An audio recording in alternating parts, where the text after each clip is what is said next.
The crows didn't die. They just came back from something they started.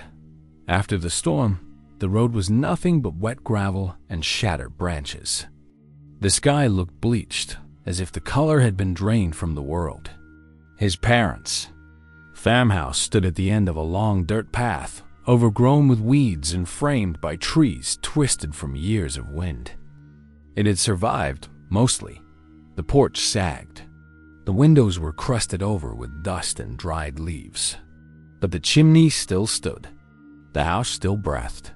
What disturbed him most wasn't the damage or the silence dot, it was the crows. They were everywhere. Scattered across the gabled roof, perched on the splintered fence, roosting in the warped branches of the pear tree out front. Dozens of them, unmoving, almost sculptural. And they never stopped watching the house. He stood in the driveway for nearly an hour, engine idling, but the birds didn't flinch. Not even when he slammed the car door. Not even when he walked right underneath them. Inside, the house smelled the way it always had. Linseed oil, old. Books, damp wood. The storm had blown out one of the attic windows, and somewhere above, a shutter creaked in slow rhythm. The power was out. The basement was flooded. But structurally, the place had held. Still, something felt wrong. Not unfamiliar, just wrong. That night he stayed in his old room. He had brought a portable power bank, a flashlight, and a trail camera, mostly out of habit. Before falling asleep, he mounted the camera in the hallway, pointing toward the attic stairs. He had no reason for doing it. It just felt necessary. At 3:17 a.m., something woke him. He didn't hear it. Not exactly. It was more of a pressure. A shift in the house's posture. A sense that the building was suddenly paying attention. He walked into the hallway. The red light on the camera blinked, recording. The house was silent, except for the faint rhythmic thump of the loose shutter above. Outside, he saw the crows, still perched, still watching. He played back the footage the next morning. It showed the hallway. Empty. Nothing moved. But he remembered the sound. Steps. Upstairs. Coming down. And the camera hadn't picked up a thing. The crows began to shift on the second morning. He noticed it while drinking coffee on the back step, watching the fog lift from the soybean fields. The birds no longer sat in still silence. They pulsed. One would tilt its head sharply. Another would flutter a wing. And then, all at once, they would go completely still again, as if caught in the act of some silent ritual. Not a single one ever flew away. He checked the attic. The window was broken inward, not out. Shards of old glass littered the wood floor. But the glass was on top of something older, a trail of fine, dark dust, curved into a perfect arc near the wall, like something had been dragged in a half circle. At the far end of the attic, where the beams warped and the light faded into shadow, he saw claw marks in the insulation. Not fresh, but not old either. That night, the wind shifted. Not strong, but insistent, like breath against the eaves. The creaking shutter had stopped, but a new sound took its place. A faint rhythmic tapping from the vent in the ceiling above his bed. The attic. As if something was tracing the metal with fingernails. He moved to the living room couch and left.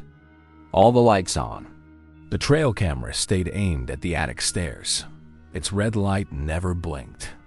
No motion. No sound.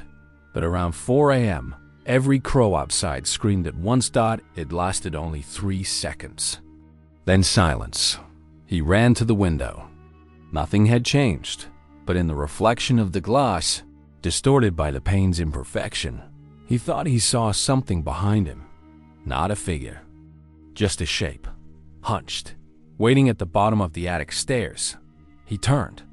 The hallway was empty, but the trail camera was off. Batteries drained. He didn't sleep the rest of the night. In the morning, the crows had moved again. Now, they were. Perched only on the roof, none on the trees or fences. Only the roof. And all of them were facing the same direction. downward, toward the attic window. He nailed the attic hatch shut by noon. 4 rusted nails, 1 in each corner. It didn't make him feel safer, only more aware of what was above him. The wood felt soft beneath the hammer, not rotten, but somehow spongy, like something underneath had swelled. The crows hadn't left the roof. Their weight bent the old shingles inward. From the field, the house must have looked like it was collapsing under a quilt of black feathers. No sound came from them now, just that mute pressure, that collective stillness. Watching the roof, watching him, he tried to stay busy. Cleaning, emptying boxes, stacking old photo albums that had buckled from years of humidity. But every room echoed more than it should have, as if there were corners that didn't match the floor plan. Hollow places where the house had grown too wide. At sunset, the walls turned gold. The air thickened, the way it always did before thunderstorms, but the wind never came. Just stillness and a deepening hum, low and constant, like breath behind. Drywall. By midnight, the crows started tapping, not loudly, one at a time, beak on shingle like a metronome. He lay awake, staring at the ceiling, counting each dry, deliberate strike. At some point, he realized they were spelling something. Long pauses, rhythmic patterns. He didn't want to know what it meant. He turned over and faced the wall. That's when he heard the wood above him bend. Not crack, bend. As if the attic floor had dipped under a new weight. Nails groaned in the ceiling. Dust sifted down, slow and soft, and landed on his face like ash. He didn't move, didn't breathe. He knew that if he looked up, something would be waiting on the other side of that thin plaster membrane. He didn't sleep. In the morning, the crows were gone. Not a feather left behind, but the roof had changed. Sagged more than before, as if something heavy had been lifted. Or maybe crawled inside. He checked the attic hatch. The nails were still in place, but from the smell, a thick, sweet rot like mildew and iron. He knew they weren't enough. Later that week, the neighbors came to check on him. They found the house open, the bed slept in, the coffee still warm, but no one was inside. Only a single black feather in the hallway and a trail of fine, dark dust leading upward toward the attic. Camera was still there, but the red light was blinking. Recording.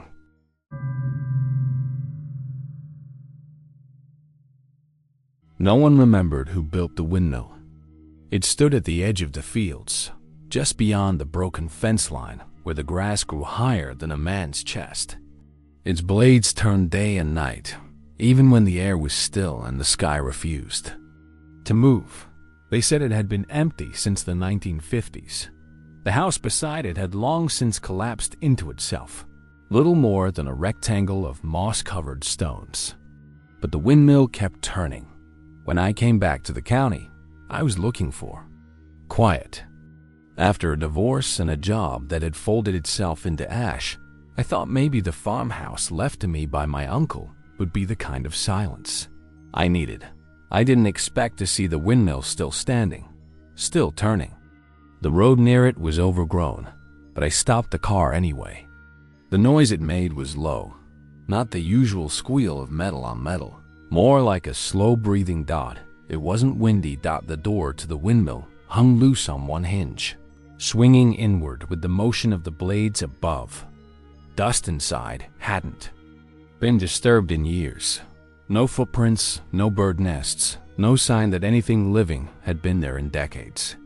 But the gears inside were worn smooth, not rusted, greased. Moving. There was a motion-activated trail cam strapped to one of the interior beams. Its light blinked red. Recording. I didn't remember setting it. And it looked old, not like the new models. Like something from 20 years ago. I hadn't lived here since I was 12. I backed out. Told myself it was nothing. But that night, I couldn't sleep. Not because of the memories the place stirred, but because of the creaking. A long, distant rhythm over and over, like breath being drawn in by a machine too old to live. The next morning, I went back. The blades still turned. But now, there were marks.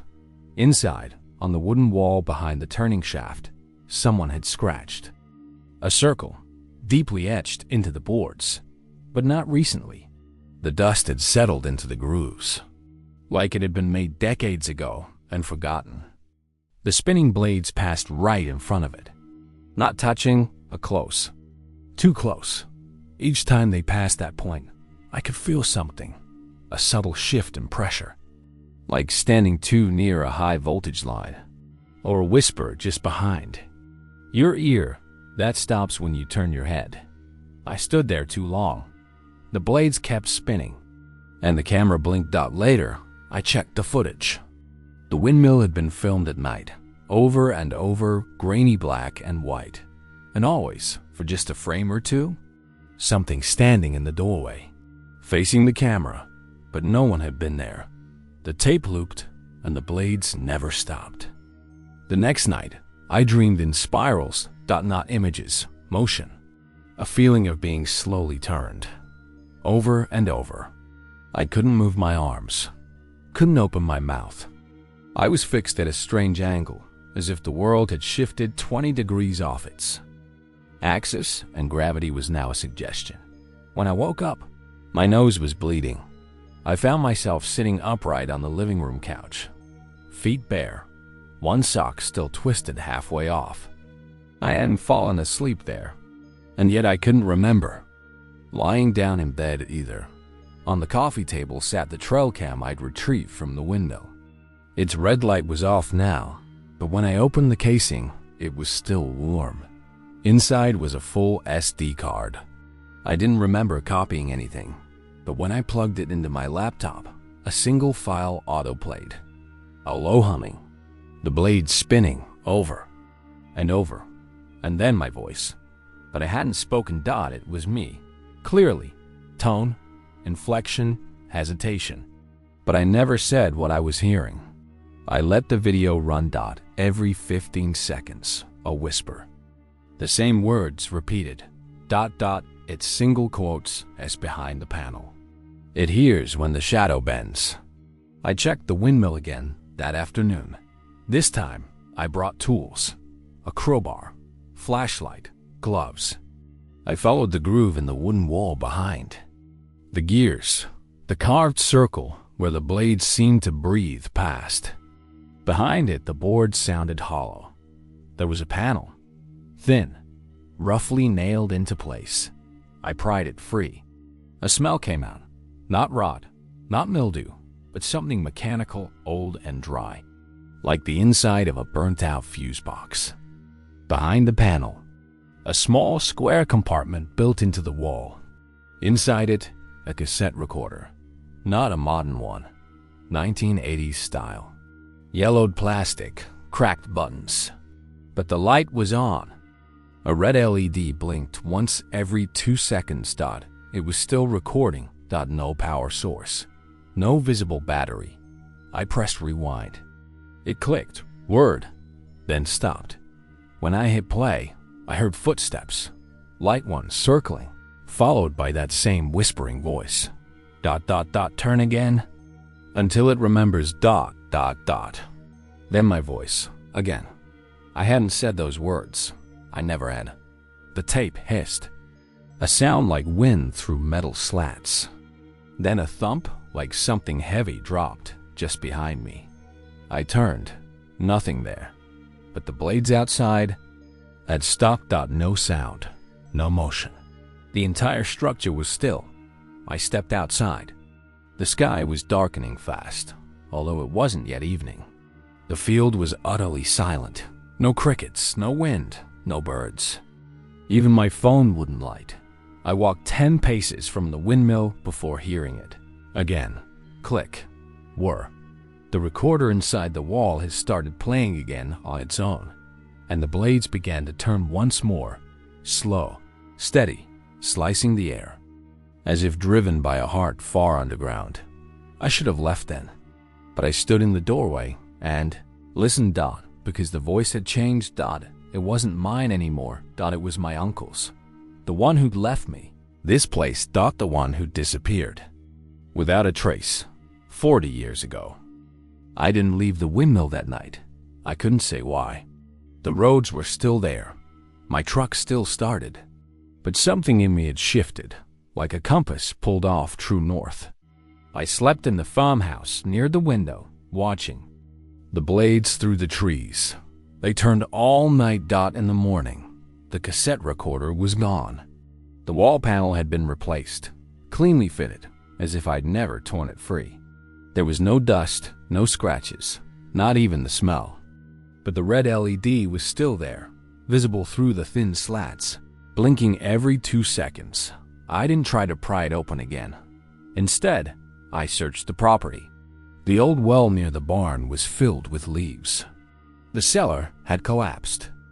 But near the edge of the woods, half swallowed by vines, I found something that hadn't been there yesterday. A trail cam, not mine. Older, camouflaged, wired into a tree at eye level. It had been watching the windmill from a distance, lens pointed directly at the blades. There were more. Dozens, hidden like nests. Some modern, some ancient. A timeline of surveillance stretching back decades. Someone had been watching this place, trying to capture something, or prove something. In the farmhouse attic, beneath rotting insulation, I found boxes of unlabeled VHS tapes, each dated with a black marker, all clustered around a single date that repeated, March 13th. Every year, same day. That day was tomorrow. I spent the night cataloging the footage. Most of it was wind, blades, shadow. But the 1984 tape showed something else. The blades slowed, stopped, then reversed.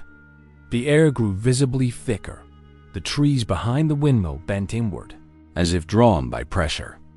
And for 3 frames, something stood at the center of the clearing. Not a man, not an animal. A tall, geometric shape. Like a figure made of joints and hinges, something designed to turn. It faced the camera. The tape ended. The farmhouse windows darkened, though it was noon. The blades outside had stopped. I opened the front door. There were footprints in the grass, circling the windmill, large, deep, in a perfect ring. The moment I stepped outside, I felt it. The pressure. Like being too close to a speaker playing a frequency I couldn't hear but could feel in my bones. The windmill began to move again, backward this time, and something was inside it. I could hear it. Wood groaning. A scrape of something long and metallic pulling along the walls. The panel on the wall burst open.